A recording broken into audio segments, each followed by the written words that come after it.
વિકાસનું એક એવું નોટિફિકેશન કે જેણે હિંમતનગરની આજુબાજુ આવેલ 11 ગામોની ઊંઘ હરામ કરી દીધી છે। દાયકાઓથી ખેતી પર નિર્ભર ખેડૂતોની જમીન ઉપર હવે વિકાસનો પડછાયો પડ્યો છે। 10 વર્ષ પહેલા જ હુડા નોટિફિકેશન સામે ખેડૂતોએ ઉગ્ર લડત આપી સરકારને પીછેહટ કરવા મજબૂર કરી હતી। તે જ વિવાદ ફરી એકવાર ઉભરી આવ્યો છે। હિંમતનગરની આ ધરતી જે ખેડૂતોના પરસેવાથી ફળદાયી બની છે। પેઢીઓના આ જમીન પર 11 ગામના ખેડૂતોની આજીવિકાનું એકમાત્ર સાધન રહી છે, પરંતુ આજે આ જમીન પર હુડા એટલે કે હિંમતનગર અર્બન ડેવલપમેન્ટ ઓથોરિટીના નોટિફિકેશનનો પડછાયો ઘેરાયો છે। આ નોટિફિકેશન જાહેર થતાં જ આસપાસના ગામોમાં ભય અને રોષની લાગણી ફેલાઈ ગઈ છે। ખેડૂતોનો સીધો આક્ષેપ છે કે આ હુડાના કારણે તેમની ખેતીની જમીન છીનવાઈ જશે અને સૌથી મોટી ચિંતા એ છે જો જમીન સંપાદિત થશે તો કેટલાક નાના ખેડૂતોને ખેડૂત તરીકેનો કાયદેસરનો દરજ્જો પણ છીનવાઈ જશે। ખેડૂતોના કહેવા મુજબ સરકારી વળતર જમીનના વાસ્તવિક મૂલ્ય કરતાં ઘણું ઓછું છે।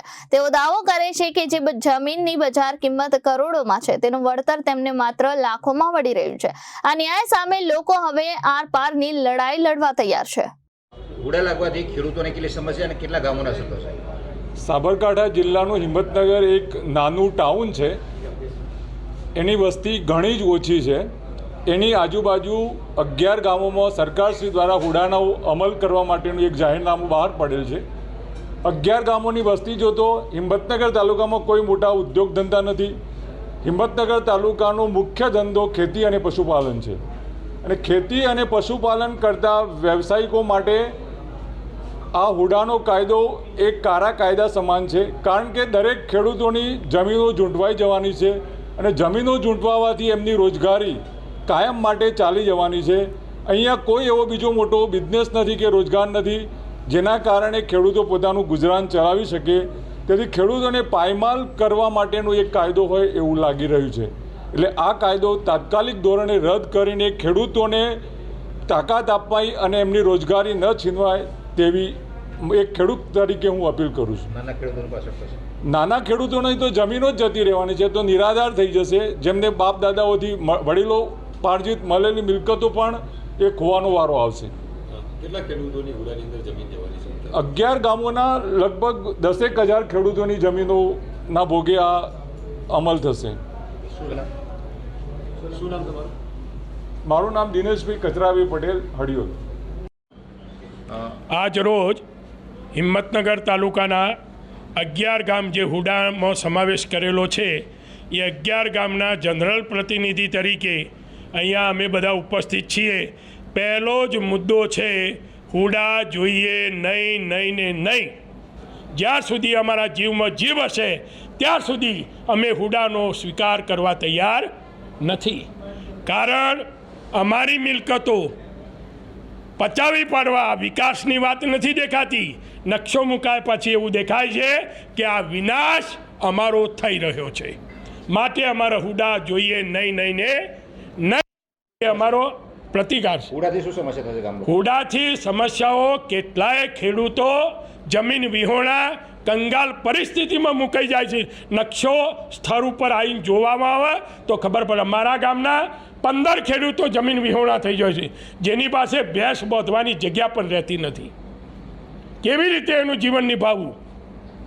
અને હિંમતનગર શહેર અને તાલુકાની વસ્તી જોતો આટલા બધા વિકાસની અને આટલા બધા રોડોની જરૂરિયાત નથી। હિંમતનગર શહેરમાં એને થયેલા કેટલાય વિસ્તારો છેલ્લા 5 વર્ષથી અસંખ્ય પ્લોટો પડી રહ્યા છે અને આ વિકાસ કરીને પ્લોટોના ભાવ મળી જવાના છે। એ કુણીએ ચોટાડી અમારો વિનાશ કરવા સિવાયની કોઈ બાબત નથી। શું માંગ છે? માંગ એક જ છે, ના જોઈએ, ના જોઈએ અને ના જ જોઈએ, બીજી વાત નહીં। મારું નામ મહેન્દ્રભાઈ પટેલ, હડિયોલ ગામનો ખાતેદાર। 11 ગામોને શું સમસ્યા થઈ રહી છે ને આજે ખેડૂત આપણે સરપંચોનું સંમેલન કર્યું, એમાં શું નિર્ણય લેવાયો? હુડા લાગવાથી શું તકલીફો પડવાની છે એ અમે અધ્ધર હવામાં કોઈ વાતો કરવા માગતા નથી। અમે સંપૂર્ણ 11 ગામોએ ગ્રામસભામાં ચર્ચાઓ કરી કે હુડા લાગવાથી શું પરિસ્થિતિ આપણી થવાની છે એની અમે બિલકુલ ગહન ચર્ચા કરી। એના બધા જ લોફોલ્સ અમે જાણ્યા બાદ અમે એક નિર્ણય પર 11 ગામ એક સૂરથી આવ્યા છીએ કે આપણે આ હુડાનો કાયદો રદ કરવો છે।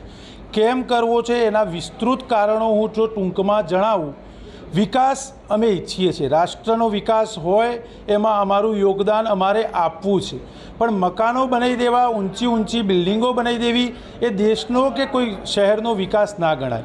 અહીંયા ઉદ્યોગો લાવવામાં આવે, એવા ઉદ્યોગો માટે જો જગ્યા માગવામાં આવે તો અમે સામેથી આપવા માટે તૈયાર છીએ, પરંતુ ફક્ત રોડ રસ્તાઓ, બાગ બગીચાઓ અને ઊંચા મકાનો, રેસિડેન્શિયલ ઝોન મોટા બનાવીને સરકાર શું સાબિત કરવા માગે છે? અમારી લડાઈ એ કોઈ વિકાસના વિરોધની કે કોઈ સરકારના વિરોધની નથી. અમારી લડાઈ ગામડું બચાવવાની, ખેડૂત બચાવવાની, અમારી જમીન બચાવવાની લડાઈ છે. અમે જે પણ વાત કરી રહ્યા છીએ, અમે સૌ 11 ગામના જવાબદાર નાગરિકો છીએ. સરપંચો, પૂર્વ સરપંચો અને ગામના જે પણ આગેવાનો છે, અમને ગામે સમિતિઓ બનાવીને ઠરાવ કરીને અહીંયા મોકલ્યા છે, ત્યારે અમે અહીંયા આવીને ઊભા છીએ. અમારા બધા જ ગામે અમને સર્વસંમતિથી અમને આની જવાબદારી સોંપી છે કે આ હવડાનો કાયદો રદ કરાવ્યા વગર ગામમાં પાછા પગ નહીં મૂકતા. એટલી સત્તા સાથે, એટલી જવાબદારી સાથે અમને સૌને અમારા ગામજનોએ જવાબદારી આપી છે, અને એ જવાબદારી નિભાવવા માટે અમે આજે 11 ગામના સરપંચ અને અન્ય આગેવાનો ભેગા થઈ નિર્ણય લીધો છે કે છેલ્લી ઘડી સુધી ગાંધી ચિંધ્યા માર્ગે જલદ કાર્યક્રમો આપી હુડાને પાછું જ્યાં મૂકવાનું છે ત્યાં મોકલી દેવાનું છે. ભૂતકાળમાં પણ અમે અમારા જૂના આગેવાનો કે જે આમાંના પણ અમે બધા પણ હતા, અને આગેવાનીમાં અમે હુડાને પોસ્ટપોન કરાવ્યું હતું. એ વખતે અમે કાયદાકીય આટલી સમજ નહોતા ધરાવતા, એટલે અમે પોસ્ટપોનના લોલીપોપમાં એ વખતે ભરાઈ ગયા, એટલે આ પાછું અમારા વળીને આવ્યું છે. પણ આ વખતે પૂરેપૂરું અમે જ્યાં સુધી માગીએ નહીં ત્યાં સુધી અમને આપવાનું નહીં એવી શરતે અમારે હુડાને રદ કરાવવાનું છે. આથી વિશેષ વાત અમે આગામી સમયમાં તમને કરશું. મીડિયા અને પત્રકારોની સાથ સંગાત આપ પણ ક્યાંક ને ક્યાંક ખેડૂત પુત્ર હશો, અને ખેડૂત તરીકે આપ બી અમારો અવાજ ઉઠાવશો. આ કોઈ રાજનૈતિક કે વ્યક્તિગત હિતોને લગતી બાબત નથી. આ ફક્ત ને ફક્ત ખેડૂતના હક માટે લડવાની લડાઈ છે, અને એમાં અમે બધા જ હિંમતનગર શહેરમાં રહેતા બધા જ બાકીના સંગઠનો કે જે બિલ્ડર એસોસિએશન કહેવાય કે અન્ય પ્લમ્બર એસોસિએશન, એન્જિનિયર્સ એસોસિએશન કે જેઓ પણ આના લીધે અત્યારે મંદીમાં સપડાયા છે, એમને પણ આ હુડામાં અત્યારે બાંધકામ રોકાયું છે અને હજી ભવિષ્યમાં રોકાવાનું છે, એના લીધે એ પણ મંદીમાં રોકાયા છે. અમે એમને પણ આહવાન કરીએ છીએ કે તમે પણ અમારી સાથે જોડાઓ. જો ખેડૂત તાજો હશે, આજુબાજુનો જમીનદાર તાજો હશે, તો તમે એમાંથી રૂપિયો રળવાના છો. જો અમે મરશું તો તમને ભેગા લઈને મરશું. એ નાતે આજે હું બધા જ હિંમતનગરની જનતાને અને ગુજરાતભરના ખેડૂતોને આહવાન કરું છું કે અમને મદદ કરો. અમે પણ ખેડૂત છીએ અને અમે ખેડૂતના નાતે લડવા નીકળ્યા છીએ. મારું નામ ઉત્સવ પટેલ. અમે આજે હુડાની કમિટી બનાવી છે, એનું સંકલન સમિતિનું સંકલન કરવાની જવાબદારી મને સોંપવામાં આવી છે. Reporter Nilesh Joshi, Janadesh news, Sabarkantha.